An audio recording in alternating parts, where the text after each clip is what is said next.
Hello, in tonight's programme, a rare interview with Jimmy Page of Led Zeppelin, a classic haunted insights into the world of wildlife photography in a moment. We start with Jimmy Page, who is considered by many of his peer group to be one of the top rock guitarists of all time. He began his career as a session musician before founding Led Zeppelin in the late 60s. The band's guitar-driven blues rock was a phenomenal success, particularly in the United States. Led Zepp remains one of the best-selling bands in history, with hits including Stairway to Heaven and Kashmir. Well, Led Zeppelin split up in 1980 after the unexpected death of their drummer, John Bonham. The surviving members pursued solo careers, but 5 years ago they reunited for a single one-off concert at the O2 Arena in London with Bonham's son, Jason, on the drums. The tickets were sold under a lottery system and an estimated 20 million Led Zeppelin fans applied. Next week, the band will finally release a document of that concert in the form of an album and a DVD. When I spoke this week to Jimmy Page, I asked him whether they had always intended to use the footage from the O2 concert to make a film. Absolutely not. At the time, we had this one opportunity to play. There was no warm-up gig or no follow-on gig.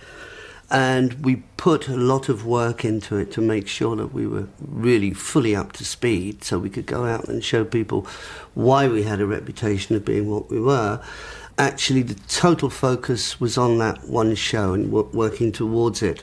However, naturally we had quite a production going on and back screen projection and cameras that were going to relate to that. That obviously was going to be recorded. So it got to the point where we decided that it was a good idea to record the night, because quite clearly that was going to be it, and then revisit it later and see how it looked. But that certainly wasn't the object of the exercise. I mean, that's pretty unusual, isn't it? Because most people do gigs with the whole intent of putting out a DVD, but for us it wasn't that way around. So all the multiple cameras and so on are there to provide images for the video backdrop. At what point do you look through the footage and say, actually, I think we could release this as a film? Well, it was a good couple of years later, 2 or 3 years later, that we did that. We needed to, I think in a way we needed to distance ourselves that far from it, really. It was quite healthy to do that. And how did that come about? So are you all sitting around together watching it? And eventually, the 3 remaining members went in to see the footage, and basically it was a rough cut of what had been showed on the screens that night. It was pretty exhilarating to see it and feel it, really, and sort of relive the memories of it. So what did you feel watching it? I mean, you say exhilarated, but were you kind of thinking, yeah, go on, actually, we did pretty well? Well, we knew we'd done pretty well, that we'd got through it relatively unscathed, because there could have been a few train wrecks, obviously. But we got through it very well. But it was really fascinating to watch it and see the interaction at that point. But to actually, bring it forward to see whether it would sort of hold up as being something that could be, say, shown in cinemas, but certainly a DVD, then it needed finessing, and the decision was made to go ahead and do that. There's a lot of close-up camera shots, and although you're playing to a huge arena and it's a big stage, we can see the interchange of expressions between all of you. Was that the intention? Because it's almost like we, the audience, are on stage. Well, it's sort of how it works. I think the interesting thing for most people who've seen it have remarked upon the fact that we sort of group together. You know, we're working around the drums so that we can see each other, and there's this interplay, because even though we had the structure of the numbers, we'd sort of rehearsed and routined enough that if there were any sort of changes, or for example if Robert came in early on a verse, we can just sort of follow it. And also there were areas of improvisation where you needed to sort of nod to each other to give the cues, and that's it. It's a working band. It's creating as it's playing, as time's going on during the set. I was talking to somebody the other day who's been working on the Stones' 50th anniversary gig, and he was saying during the rehearsal, sometimes when they're playing really old tracks, they've forgotten them, and so they literally went and put a tape back on, and they were all listening, going, "Oh right, okay, that's how we do it." Did you have moments like that? Well, yes. The numbers that we were doing, I sort of refreshed my memory just to make sure that. Well, actually, you see, what happened with Led Zeppelin was that once we recorded the albums, and if a track was selected into the set, it would start moving anyway. and it would change. So it could be as best as your last recollection of how you played it, or even played it since, in a solo setup or whatever, and that goes for all three of us. So, yeah, there needed maybe a little recapping, but basically we'd announce a number and then go into it, and usually we'd get through it. But something like, say, for example, For Your Life, that was something that we needed to just sort of recheck up the whole structure of it, because it was quite complicated. Can you recall exactly what you were feeling that first moment when you walk out on stage? I knew that we'd really prepared for this. I knew that we'd invested enough time to make it really superb. The difference between this and any other band that you're going to, or this show and any other band that you would talk to, is the fact that we constructed a set that we felt really represented the sort of, in the retrospect of our work and the summing up of the career, if you like. But we didn't have a chance to give it a run in front of an audience. So there was that thought of, well, I think, I'm absolutely sure that we've got it right.